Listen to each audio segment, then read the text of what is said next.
بسم اللہ الرحمن الرحیم۔ محمد شیخ صاحب اچھے آدمی ہیں لیکن کچھ الجھے ہوئے لگتے ہیں، لیکن ہیں مخلص۔ میں نے ان کی ایک ڈیبیٹ سنی تھی جو مفتی عبدالباقی اور ان کے مابین تھی۔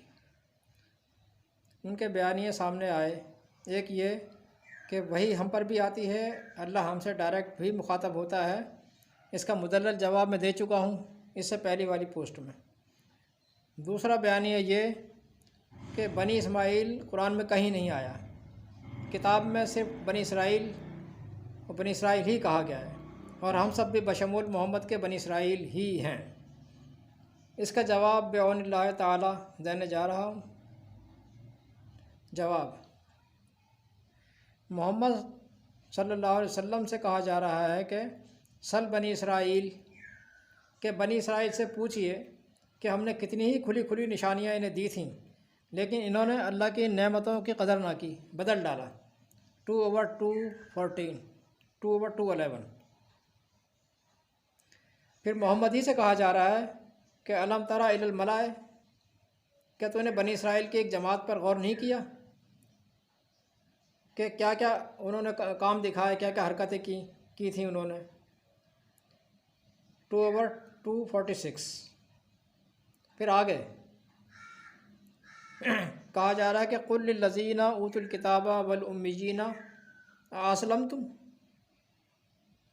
دیکھیں، اہل کتاب اور امیین دونوں کے درمیان میں واو عطفیہ مغایرہ یہ موجود ہے، یعنی اہل کتاب اور امیین دو الگ الگ گروہ ہیں۔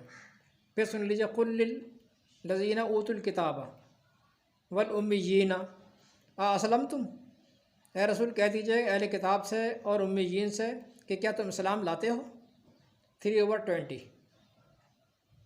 معلوم ہوا کہ اہل کتاب اور امیین دو الگ الگ گروہ ہیں۔ آگے چلیں، قرآن کہتا ہے کہ اے رسول اگر تم ان اہل کتاب کے گروہ کے پاس ڈھیروں مال بطور امانت رکھواؤ تب بھی یہ واپس نہ کریں گے، اور کچھ ایسے بھی ہیں کہ اگر 1 دینار بھی رکھوائیں گے تو لوٹا دیں گے۔ پھر آگے کیا ہے؟ کہتے ہیں کہ لیس علینا فی الامیین سبیل۔ غور کیجیے ذرا آیت پر، لیس علینا فی الامیین سبیل، ہم سے ان امیوں کے بارے میں کوئی باز پرس نہ ہوگی۔ 3/75۔ دیکھا آپ نے؟ لہذا اہل کتاب ایک الگ گروہ ہے اور امیین ایک الگ گروہ ہیں۔ وہ کہتے ہیں کہ امیین ہمارے سامنے ہیں کیا، ہم ان کا مال بھی کھا جائیں گے تو ہم سے نہیں پوچھا جائے گا۔ دیکھا آپ نے کہ دو الگ الگ گروہ ثابت ہوتے ہیں یا نہیں۔ 3/75۔ یعنی ان امیوں کا مال کھانا ہمارے لیے جائز اور حلال ہے۔ اب بتائیں کہ امی اور یہ اہل کتاب دو الگ الگ گروہ ٹھہرے یا نہیں۔ آگے چلیے، جو لوگ اس نبی یعنی نبی امی کی بات ہو رہی ہے یہاں پر، جو لوگ اس نبی امی کی اتباع کریں گے جس کا ذکر یہ اپنے پاس تورات انجیل میں بھی پاتے ہیں، تو اللہ کی رحمت ان کے لیے ہے۔ دیکھیں 7/156 157 میں دونوں آیت نکال کے دیکھ لیجیے۔ پھر اگلی آیت میں آتا ہے قل یا ایھا الناس انی رسول اللہ الیکم جمیعا۔ آپ کہہ دیجئے کہ اے تمام لوگوں، میں اللہ کی طرف سے تم سب کی طرف رسول بنا کر بھیجا گیا ہوں۔ یعنی پہلے رسول جو ہیں جیسے قرآن میں آتا ہے کہ وہ اپنی قوم کی طرف آئے تھے، اس رسول اور نبی کو پوری بنی نوع انسان کی طرف بنا کر بھیجا ہے۔ یا ایھا الناس انی رسول اللہ الیکم جمیعا، رسول اللہ کی طرف سے بنا کر بھیجا گیا ہوں تمام انسانوں کی طرف۔ 7/158۔ اور سب کی طرف یہ فائنل رسول کس قوم میں سے ہے جو منتخب کر کے بھیجا گیا؟ اب دیکھیے، غور کیجیے گا، ذرا غور کرنا پڑتا ہے آیات پر، غور کیجیے گا۔ هو الذی بعث فی الامیین رسولا منہم 62 62/2۔ یہ فائنل رسول اہل کتاب میں سے نہیں، دوسری قوم یعنی امیین میں سے ہے جو منتخب کر کے بھیجا گیا۔ اب اس رسول پر نبوت ختم کر دی گئی ہے 33/40، اور چنا جانا بھی ختم۔ نبوت ختم تو چنا جانا بھی ختم۔ اس پر میرے تفصیلی مضامین لکھے ہوئے ہیں، موجود ہیں۔ نبی اور رسول کے فرق کے نام سے۔ اگر شیخ صاحب یہ اعتراض لگائیں کہ محمد کا نام میں اپنی طرف سے لگاتا چلا جا رہا ہوں، آیت میں تو محمد نہیں ہے، جیسے شیخ صاحب اعتراض لگاتے ہیں اکثر، آیات میں تو محمد نہیں ہے، میں اپنی طرف سے لگاتا جا رہا ہوں، آخری آنے والے نبی کے ساتھ میں اپنی طرف سے لگا رہا ہوں، تو عرض ہے کہ ایسا نہیں ہے جیسا وہ سوچ رہے ہیں۔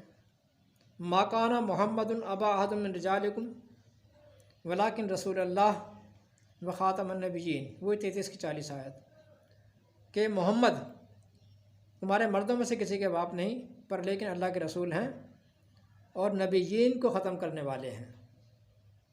اب دیکھا کہ یہ آخری نبی جو یعنی کیا کہنا چاہیے انٹرنیشنل لیول کا نبی ہے، جمیعاً سب کے لیے، یہ کس قوم میں سے ہے؟ امیین میں سے، اور اس کا نام کیا ہے؟ محمد۔ ما کان محمد ابا احد من رجالکم، محمد ان کا نام ہے۔ میں آخری نبی کا نام آ گیا، 33-40 میں آخری کے نبی کا نام آ گیا۔ اب اس نبی کی جتنی بھی آیات ہیں اس حوالے سے، جتنی بھی آیات ہیں، یہ نام ان آیات پر خود بخود لگتا جائے گا، ہر ایک پر نام لینے کی ضرورت نہیں ہے، خود بخود لگتا جائے گا۔ خلاصہ یہ کہ شیخ صاحب کا یہ بیانیہ بھی قرآن کے خلاف ٹھہرا کہ ہم بشمول نبی اسرائیل ہی ہیں۔ اس موضوع پر بے شمار دلائل مزید دے سکتا ہوں، اگر شیخ صاحب تحریری مذاکرے پر رضامند ہوں تو۔ زبانی کلامی گفتگو میں کچھ حاصل نہیں ہوتا سوائے شور شرابے کے، یہ ہمارا بڑا پرانا تجربہ ہے۔ والسلام، اے ایس انصاری۔